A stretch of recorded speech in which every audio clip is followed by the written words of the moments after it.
What's up? Today is day number 11, 22 days till gratefulness. So we are doing from day 1 all the way to day 22 regarding things we should be grateful for. And today's day number 11, and day number 11 is pretty simple. It's your living environment, and I'm not talking about that type of living environment because I need to change that living environment. It's not bad, but I need to tidy up. I've been working all weekend. Tidy up. I never say that. Anyway, we're talking about living environment, where you live. I'm going to set this down because I'm going to read some statistics real quick. So the living environment being, I want to be respectful to you guys because sometimes I notice some of these videos, it's kind of like just looking straight up my nose, like, that's not good. Who wants to see that for 11 or so minutes? So living environment. I think it's very important to distinct the fact that, I wake up every single day and I'm not worried if I'm going to get shot. There's people all around our globe that wake up and they have that thought in their head, man, I hope I don't get shot today. Man, I hope I don't get, some imminent danger doesn't befall me today. And with that said, I don't have that, man. The stresses I worry about are just work-related stresses, not even relationship-related stresses, and maybe family types of relationship. I don't see them as much as I want, or I don't see my girlfriend as much as I want. But I don't worry about things, I don't worry about things that are potentially harmful and dangerous to me. I was looking up crime rates per 100,000 people, and I'm just looking at the different categories on how they track everything. And we've got, so underneath violent crime, there's two different categories. Violent crime, there's murder and non-eligible manslaughter, rape, robbery, aggravated assault. And underneath property crime, you have burglary, larceny, or theft, motor vehicle theft, or arson. Man, you got people burning down buildings on this list. So it's important. I think it's important to say that every single one of these violent crimes or property crimes stems from either an extreme case where a human being is under so much distress and so much pain that they go and make the horrible choice to do one of these violent crimes or property crimes. And then there's also the other aspect of it too is, there's some people who are not good people. There's some people who are evil people, and they're on these lists. For the former category, that's why we have the correctional facility to get them back rehabilitated, hopefully. And there's other different ways of taking care of the evil part, and that's under for great debate. Some people choose to do different things. The point is these people, it's not the majority of the people, but there are some bad, evil people out there.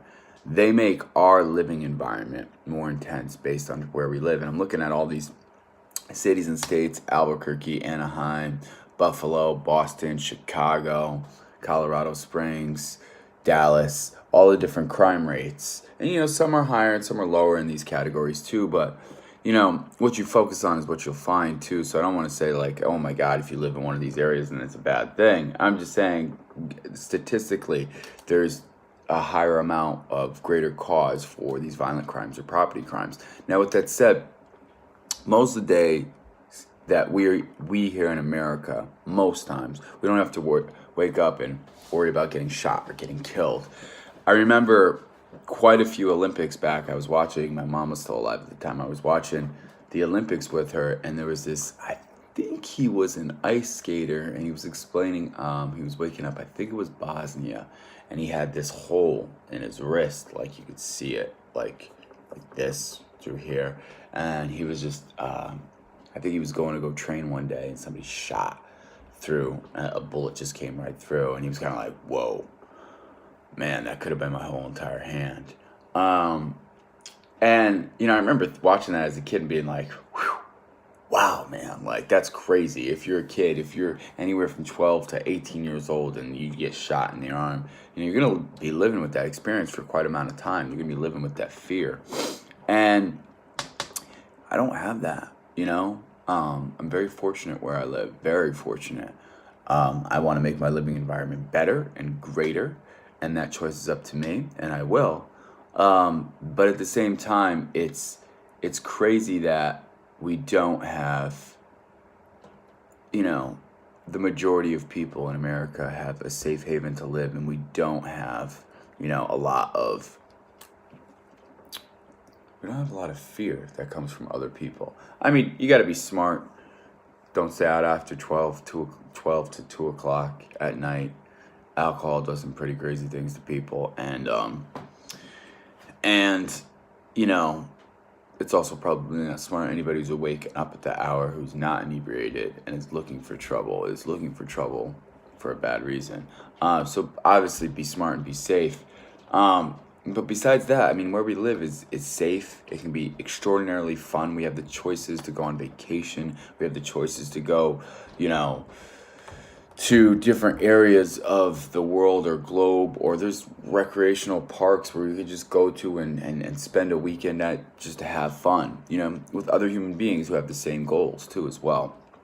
But your living environment, where you live, is something that we should be grateful for. I believe we take it for granted every single day. I keep on saying that we take this for granted. We take this day 11. I can't even say we take it for granted. These are all the things that when I was making my list here of the things that we take for granted, the things that I take for granted, right? It wasn't like, what am I grateful for? I was doing that, and then it kind of switched, and I was like, what do I take for granted? And that kind of switched everything. So a lot of this stuff is stuff that I believe that we do take for granted and we should be grateful for.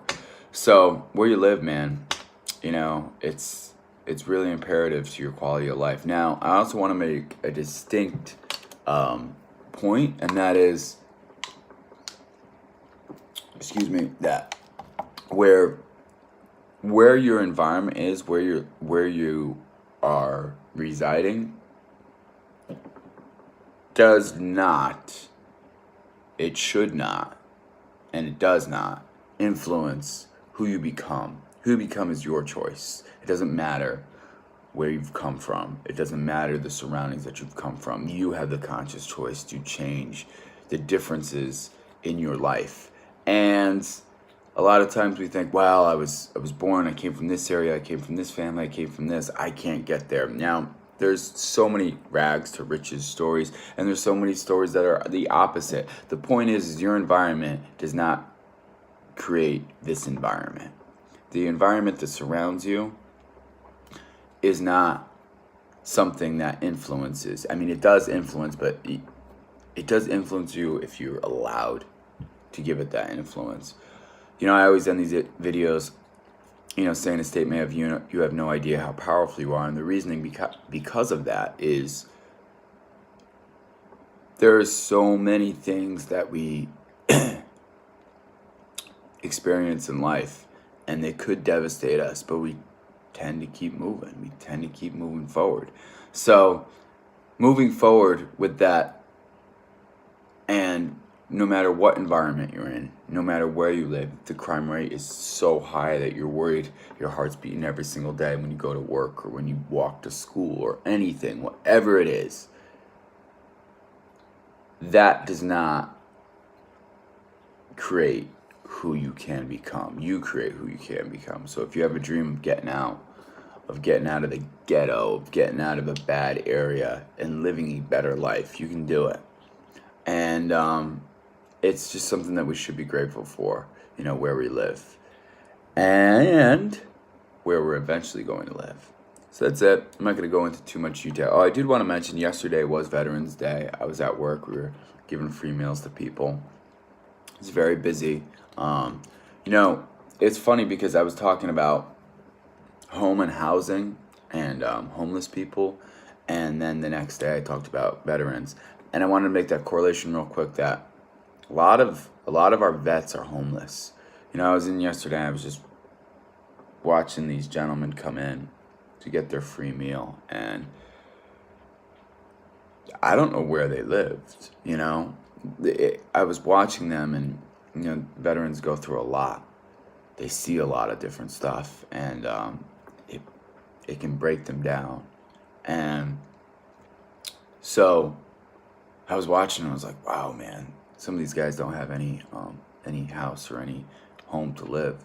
So it's that, the home and housing, the Veterans Day. It's, you know, if you see a vet, thank them, take care of them in any way that you possibly can, because they get affected so much, and you know, they get no credit. Here's a free meal.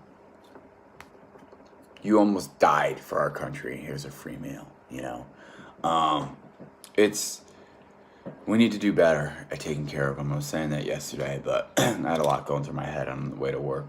So yeah, that's it. That's it for today. I'm done rambling. I'm all the way on 11 minutes. So with that said, thank you so much for watching. Tomorrow we're talking about manifestation, becoming, and doing great things. Oh, I can't wait for tomorrow. Tomorrow's a good one, man. I love talking about this type of topic. So yeah, that's it. Day number 11 to 22 days till gratefulness. If you liked the video, please like it. Please comment on where you live, and maybe where you currently want to live, or maybe you're living in the dream environment where you've always wanted to live. And please subscribe for more tips on growth. Got a lot of good content coming. I got some great ideas, man. I'm ready to pump some content out for you all. So yeah, thank you so much for watching. And remember, my friends, you have no idea how powerful you are. Have a great day. Thank you so much for watching.